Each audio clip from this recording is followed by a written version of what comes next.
وبركاته. أعوذ بالله السميع العليم من الشيطان اللعين الرجيم. بسم الله الرحمن الرحيم. الحمد لله رب العالمين وسلام على المرسلين وصلى الله على سيدنا ونبينا محمد وآله الطيبين الطاهرين.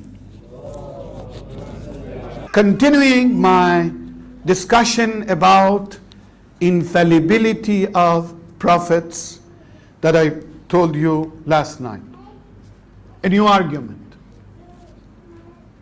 Are the prophets and imams infallible? What is the extent and the level of their infallibility? Reliability of prophets. If prophets and imams are sinless, are unfailing, are not forgetting, and are infallible, they are reliable. They are authentic. If even one case, one example, you see error, mistake, forgetting, sin, you won't rely. You won't trust. So, the necessity and the philosophy of infallibility is because of the whole Islam and the whole Quran. Last night, I told you that in Shia theology, when we talk about infallibility of prophets and imams, how do we prove it? To prove infallibility of prophets and imams, we have to go back to the ma'rifah of Allah subhanahu wa ta'ala, to oneness of Allah subhanahu wa ta'ala. We need to begin from there.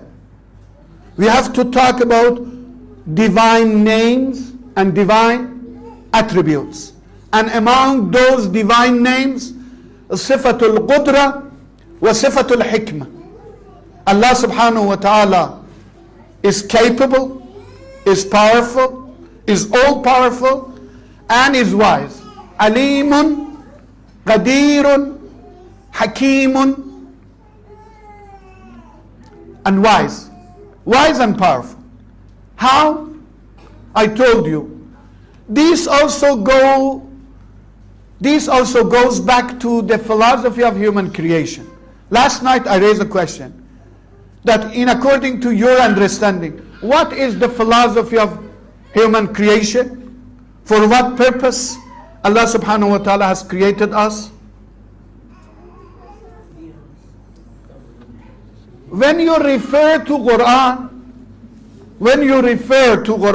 with regard to philosophy of human creation, you will find 3 or 4 explanation. 3 or 4 explanation. In some verses of Quran, Allah subhanahu wa ta'ala says, I have created human being and jinns. For what? To worship. For ibadah. So in some verses, what is the philosophy of our creation? To worship Allah. ما خلقت الجن والإنس إلا ليعبدون. ما خلقت الجن والإنس إلا ليعبدون. This is facts. In some other verses, Allah subhanahu wa ta'ala says, we have created human beings just to examine them.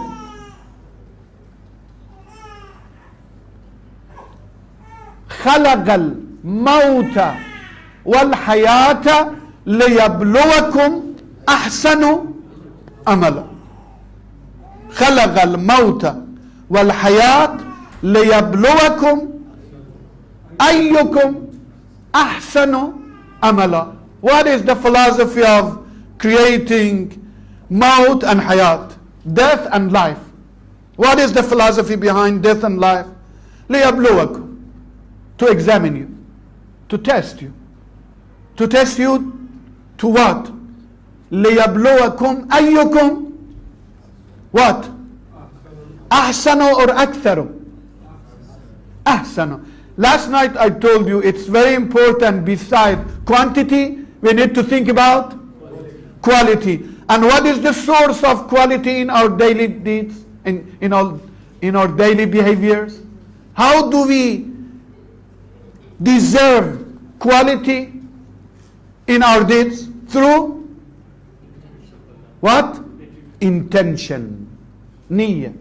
إِنَّمَا الْأَعْمَالُ بِالنِّيَّةِ. Verily, the value of all deeds goes back to your intention, your niyyah. So, number one, worship. Number two, testing. And number three, eradication of dispute. بعث الله النبيين مبشرين ومنذرين. For what? To eradicate the disputes and clashes which may happen among the humanity.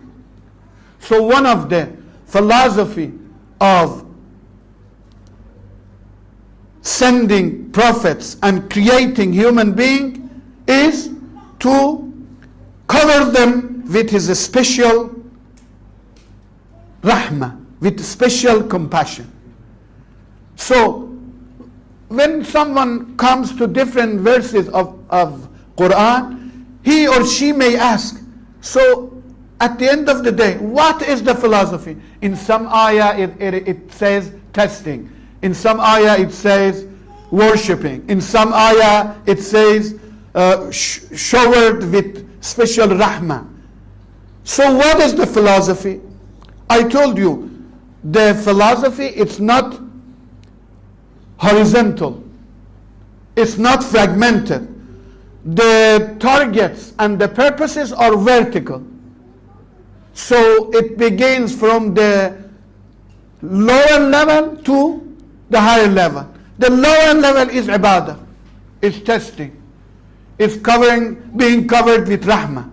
But the highest level of human creation, the highest potentiality of humanity on this planet will be what? Nearness to Allah subhanahu wa ta'ala. And I told you we have 4 types of nearness. Which one is the nearness for the philosophy of creation? I told you, nearness by time, by place, conventional and legal, and existential. Which one? What is existential nearness?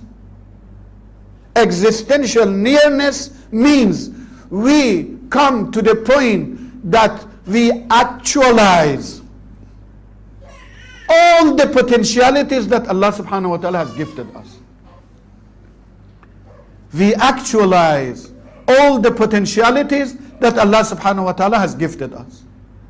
And those potentialities are human character. So this is the reason that Prophet Muhammad sallallahu alayhi wa alihi wa sallam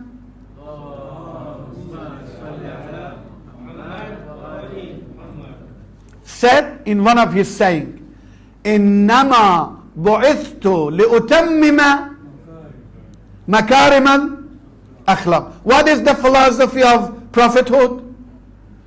To complete مَكَارِمُ الْأَخْلَاقِ. What is مَكَارِمُ الْأَخْلَاقِ? To arrive at the point that human beings become godlike. They don't become God. This is the Christian concept. No one from the creatures could come to the point of godness. Lordness and godness is excluded just to Allah subhanahu wa ta'ala. But we are able to become godlike. Godlike in terms of what? In terms of the characters. We could be kind and we could be aggressive. We could be patient and we could be anxious. We could be withdrawing and we could be giver. So, actualization and realization of all the potentialities in us is nearness. Who is nearer to Allah subhanahu wa ta'ala? The one who enjoys more and more qualified character in his or her personality. And this is amazing. If you refer to chapter Ash-Shams, Allah subhanahu wa ta'ala swears several surahs. Allah subhanahu wa ta'ala in chapter Ash-Shams swears several surahs. I want you just to recite once this chapter to see what is inside. This is the potentiality. I tell you the first part and you finish for me the second part. Okay? I tell you the first part and you recite for me the second part. أعوذ بالله من الشيطان الرجيم.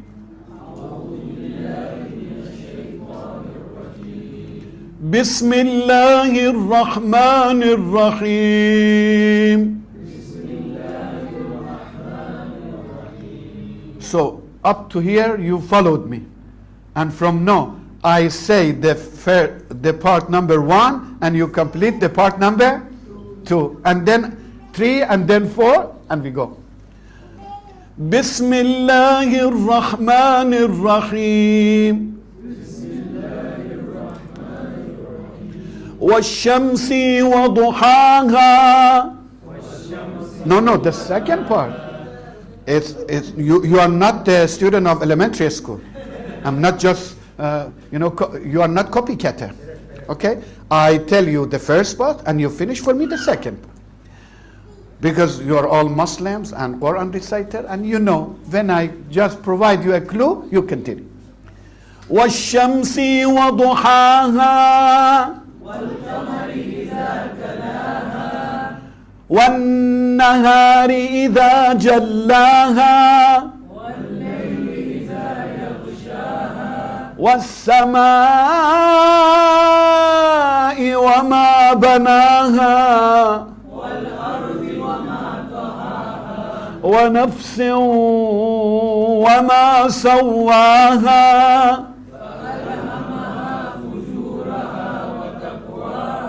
قد أفلح من زكاها وقد خاب من دساها. Thank you, Falah Islamic Development. Thank you very much. Yeah, you know, now I could give you a high mark for your IQ and EQ. I couldn't believe that. Thank you very much.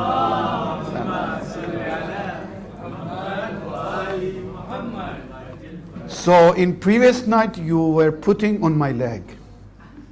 You were putting. Because whenever I ask you to recite for me, you stop looking at me. Okay. So, Allah subhanahu wa ta'ala swears, وَالشَّمْسِ وَضُحَاهَا وَالْقَمَرِ وَالنَّهَارِ وَاللَّيْلِ وَالسَّمَاءِ وَالْأَرْضِ وَنَفْسٍ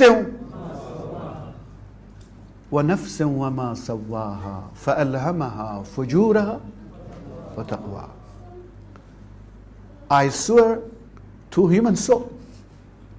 This is special. Uncomparable with any of the creatures. Nor the angels, nor the saints, nothing. Unique creature in the whole universe. وَنَفْسٍ وَمَا سَوَّاهَا. I swear to human soul and the way that Allah subhanahu wa ta'ala equipped and organized and managed this soul. It's very special soul. And what is their particularity? فَأَلْهَمَهَا فُجُورَهَا وَتَقْوَاهَا. Allah subhanahu wa ta'ala has inspired to human soul 2 things. And what are those 2? Fujur and taqwa. Before you go to any teacher, before you go to any school, before you go to any university, before you study any text, all human beings, men and women, they are equipped with a type of qualification. And what is that?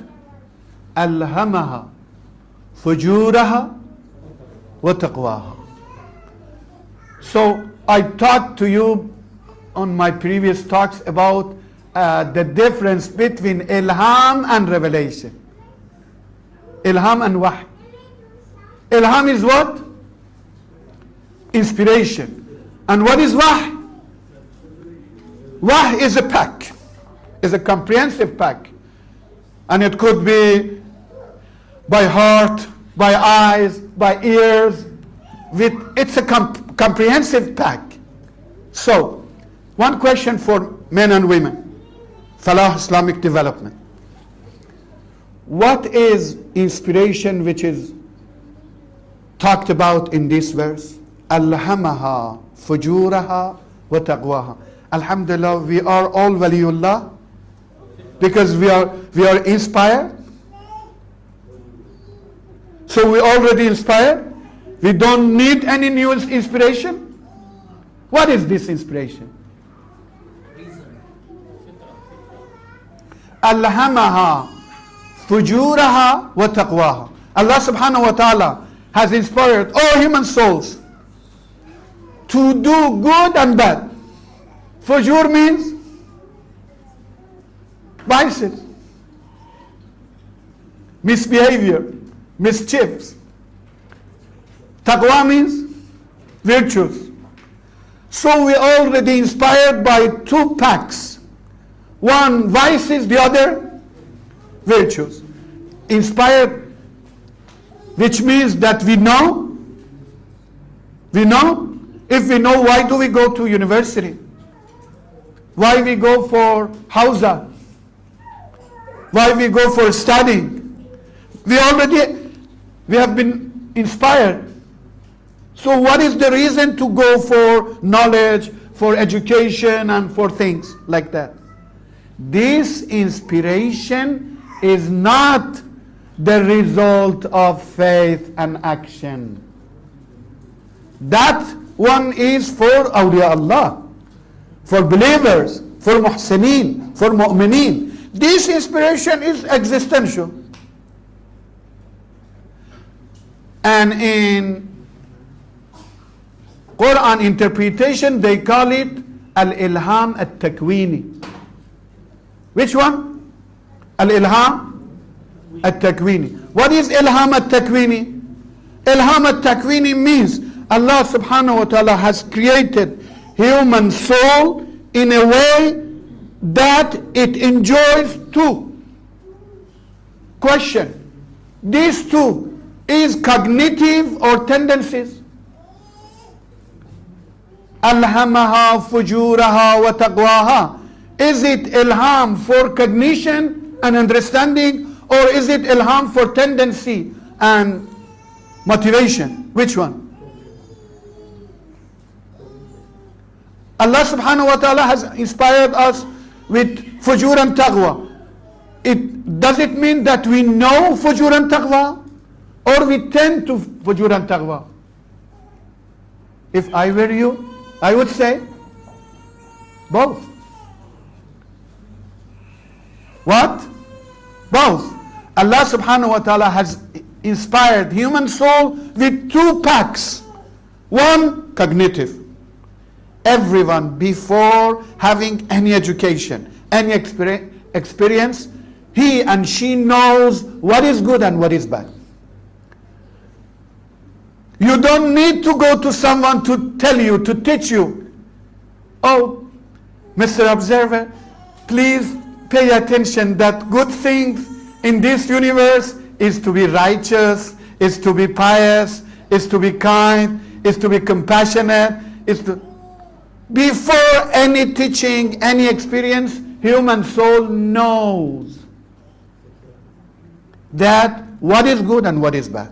This is cognition. As well as cognition, Allah subhanahu wa ta'ala has given us the tendency. If we didn't have tendency and if we didn't have cognition, there was no free will. This is the meaning of free will.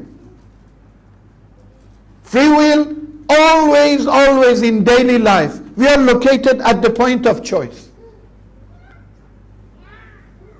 كُلًّا نُمِدْ هَؤُلَاء وَهَؤُلَاء. All they know what to do, where to go.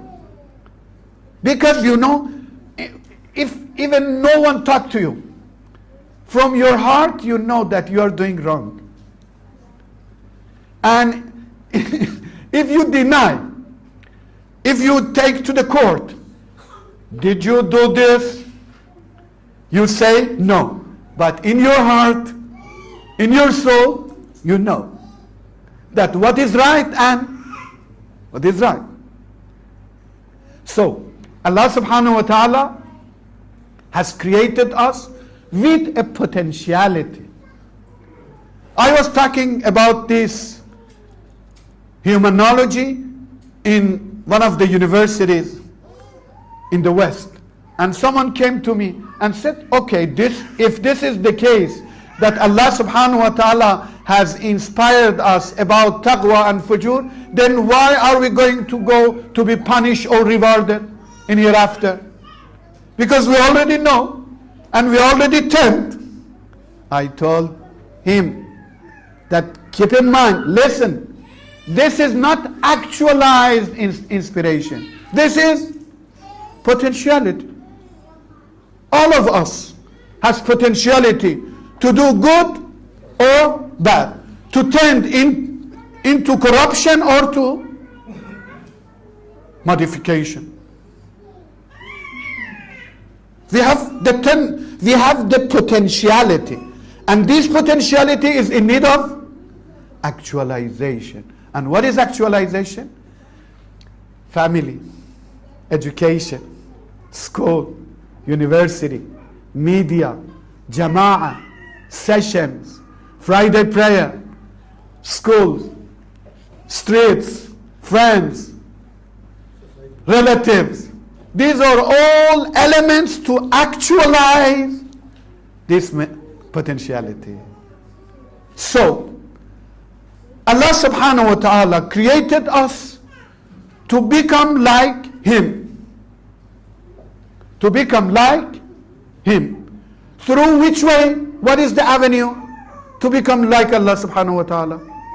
Only through free and conscious behaviors. The very requirement, the very condition of become near and close to Allah subhanahu wa ta'ala is not forceful, is not automatic. This is all goes back to our free and conscious activities. Al-amal al-salih. Al-amal al-salih means free and conscious action. And to do free and conscious amal al-salih, we are in need of two things. One, reason, and the other, revelation. So Allah subhanahu wa ta'ala has equipped and gifted us, all humanity, two major gifts. The one is al-aql, the second is al-wahy. Here, there is a big war and campaign. People are divided into two groups from the beginning of the history. Some people are just trusting on reason. People of secularism. People of wisdom. People of science. People of technology. And some people are believers. Who are the believers? Believers are those people who accepted that perfection to Allah, nearness to Allah, closeness to Allah, it depends on two major items. It is in need of two requirements. Number one, reason. If we don't have reason, we don't understand. Even to believe in a faith, to accept Islam, we are in need of wisdom, intellection. So, we are in need of intellection, but aql, wisdom and intellection is enough, or we are in need of revelation also. Here humanity went through two avenues. People of belief, people of disbelief. Many people believe that we don't need revelation. It's enough is enough. And from the very beginning, Habil and Qabil, we had the story of fighting and campaign up to present day. And Auguste Comte, the father of modern new sociology, said that the whole history of human being could be divided into three parts. Age of myth, age of religion, age of philosophy, age of science. Age of myth. Nothing. Very, very unknown, ignorant, and like a young boy, a newborn infant. Age of myth. Then they developed and they moved a bit higher and became age of religion. Prophets came to human beings. After religion, it was the age of philosophy and wisdom. And afterward, the humanity elevated one level higher and became the age of science. So today and nowadays and presently, we don't need any religion because we passed the stage. But Allah subhanahu wa ta'ala says no. We need intellect. We need reason. We need wisdom. Of course we need. If we don't have intellect, reason and wisdom, there is no way to enter the religion. There is no way to enter the faith. We believe in Allah subhanahu wa ta'ala through our what? Intellect, reason, wisdom. But is it enough? No, because there are many phenomena, many events, many elements that cannot be captured through reason, science, technology. When you talk about the angels, would you discover through your science, technology? When you want to talk about human soul, what is human soul? Would you able to go by science? Even psychology nowadays. Is it really psychology? Knowing soul? Of course not. They changed the name of psychology in the universities, Department of Behavioral Sciences. What? Behavioral sciences. The science of behavior. To change, to modify, to correct, to cure. This is psychology. And when you say psychology comes from psych, and psych is in front of the body, won't you talk about soul? He said, please. This is the job of philosophers.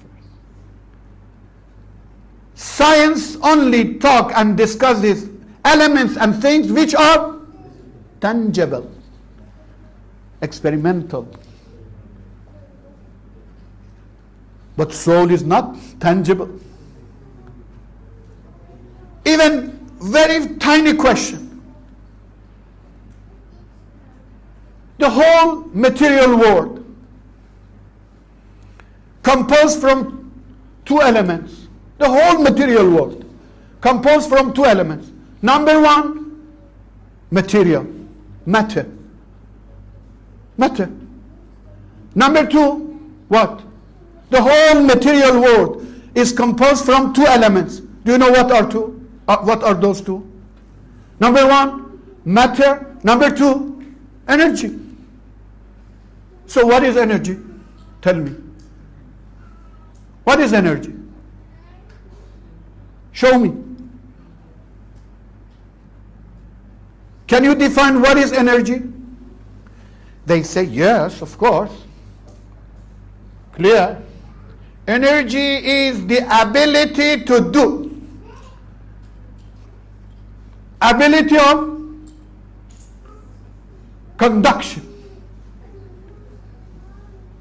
Whether willing conduction or unwilling conduction. Technological conduction or human conduction. This is energy. But even up to this moment that I'm talking to you, they have not discovered the nature of energy. They don't know what is that. I don't say that because of discovering energy we need revelation. I'm just providing you an example. There are events, there are elements, there are issues in human life which are not tangible, experimental. They are not scientific. For those aspects, what do we do? The fate of human being after this world, do we have any continuation or no? How do we discover it? The life of human being is limited to this world, or do we have any continuation? How do you prove it? Can you simply deny? إن هي إلا حياتنا الدنيا نموت ونحيا وما يهلكنا إلا الدهر. That's it. So nowadays there is a dichotomy that is it reason that we need or revelation or both? Three groups. Some people stay just with reason. When I say reason, I mean reason, science, technology, whatever is the result of human understanding. This is one school. The other school, people of faith, they say it's not big deal to deal with reason. The only needed guiding element in human life is revelation. This is also wrong. Because if you don't have reason, you don't have way to faith and revelation. The entrance gate of faith and religion is reasoning, is wisdom. So neither reason only nor revelation only, but these two are complementary. So Allah subhanahu wa ta'ala has equipped human being with reason and revelation. To do what? To pave the way, to facilitate for them to go toward nearness. And if in revelation, if in revelation prophets are not infallible, do they provide us correct, proper revelation? Trustable, reliable? So the necessity of infallibility in prophets is because of trustability, reliability. Otherwise, the revelation that they provide us is not reliable. This is all I wanted to share with you tonight, and I apologize for prolonging, but I was talking about the philosophy of infallibility. To me, if we are not able to prove the infallibility of prophets, the whole philosophy of human creation collapses. And the whole trustability and reliability of Quran will collapse. So infallibility is an element, on one way, goes to divine names and attributes. On the other way, goes to the philosophy of human creation.